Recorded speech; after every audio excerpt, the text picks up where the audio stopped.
मालिनी और शेखर की शादी को तकरीबन 2 साल हो गए थे। शेखर की लाइफ इतनी बिजी थी कि वो चाहकर भी मालिनी को टाइम नहीं दे पाता था, पर इस बात का मलाल मालिनी को जरा भी नहीं था, क्योंकि वो शेखर को अच्छी तरह से जानती थी और ये दोनों की लव मैरिज भी थी। दोनों बैंगलोर के एयरपोर्ट रोड के नजदीक अपने मकान में रहते थे।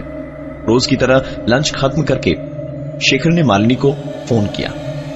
फोन रखने के करीबन 20-25 सेकंड बाद ही किचन में काम कर रही मालिनी को एक आवाज सुनाई दी, मानो जैसे कोई ऊपर वाले कमरे में दौड़ रहा हो। यह आवाज सुनकर मालिनी चौंक चुकी थी। वो दौड़ते हुए कमरे में गई कि कहीं कोई चोर वोर तो नहीं है। कमरे में कोई नहीं था। यह देखकर मालिनी की सांस में सांस आई और उसने कमरे की खिड़की बंद की और जैसे ही वो पलटी, उसने अपने कमरे में एक प्लास्टिक की गेंद देखी जो आज तक उसने अपने घर में कभी नहीं देखी। इस बात को ज्यादा तवज्जो ना देते हुए मालिनी ने हल्का फुल्का दोपहर में खाना खाया और उसके बाद दोपहर की नींद लेने के लिए चली गई। उसे सोए हुए कुछ ही वक्त हुआ था कि उसकी नींद एक आवाज से टूटी। यह आवाज टीवी रूम से आ रही थी। मालिनी को अच्छी तरह से याद था कि दोपहर का लंच करने के बाद उसने टीवी का स्विच ऑफ कर दिया था।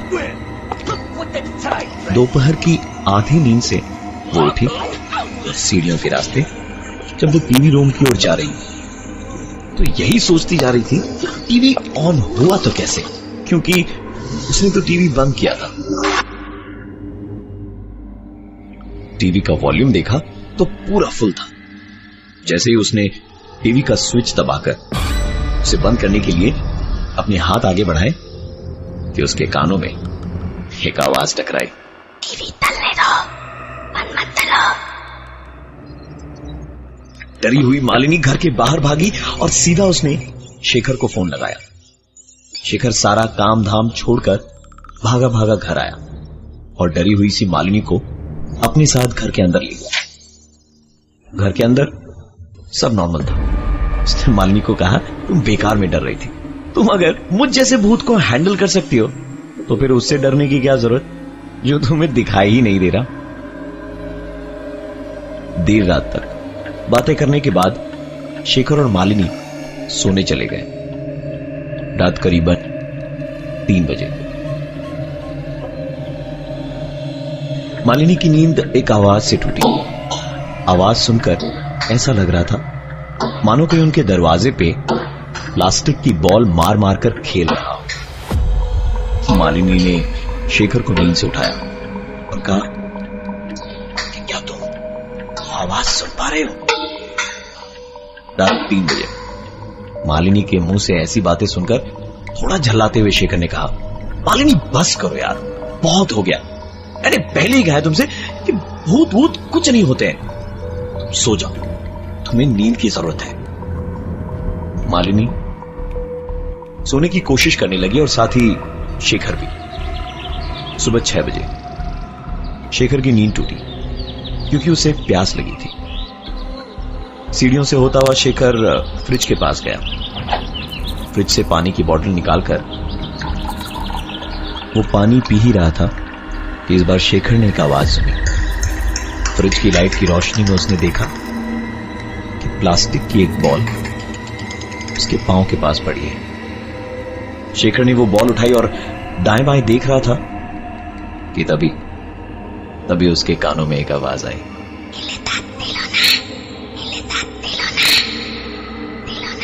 शेखर ने बॉल उठाई और हवा में दूसरी तरफ फेंकी और बॉल वापस उसके पास चली आई।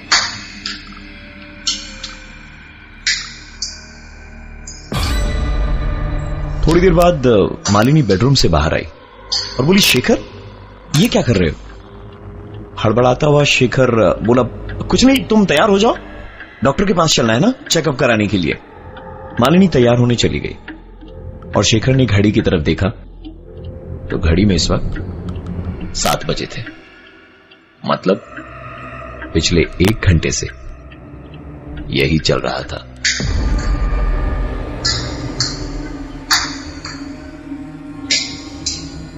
रूटीन चेकअप कराने गए तो पता चला कि मालिनी मां बनने वाली है। इस खुशी में सारी बातें भुलाकर वो घर लौटते वक्त बाजार से खिलौने, कपड़े, पालना, बहुत सारी चीजें खरीद कर ले आए। आज का सारा दिन खिलौनों को सजाने और चीजों को इधर उधर करने में ही निकल गया। मालिनी काफी थकी हुई थी, इसलिए उस रात उसे बहुत ही सुकून की नींद आई। अगले दिन सुबह शेखर ने भी उसे जगाया नहीं, खुद ही ब्रेकफास्ट बनाया और घर से निकल गया काम के लिए। मालिनी तकरीबन 9 बजे सुबह सोकर उठी। ब्रेकफास्ट करने के लिए मालिनी नीचे गई और ब्रेकफास्ट करके सिंक में जैसे ही वो प्लेट रख रही थी कि एक आवाज,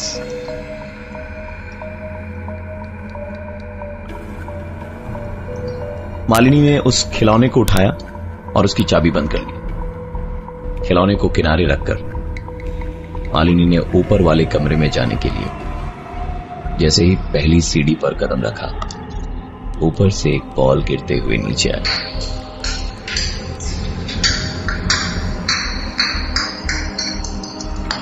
ये बॉल उसके पैरों के पास पहुंची और साथ ही उसके कानों में आवाज, 93.5 रेड एफएम पे एक कहानी ऐसी भी प्रवीण के साथ। शेखर घर पहुंचा तो मालिनी सीढ़ियों के पास बेहोश पड़ी थी।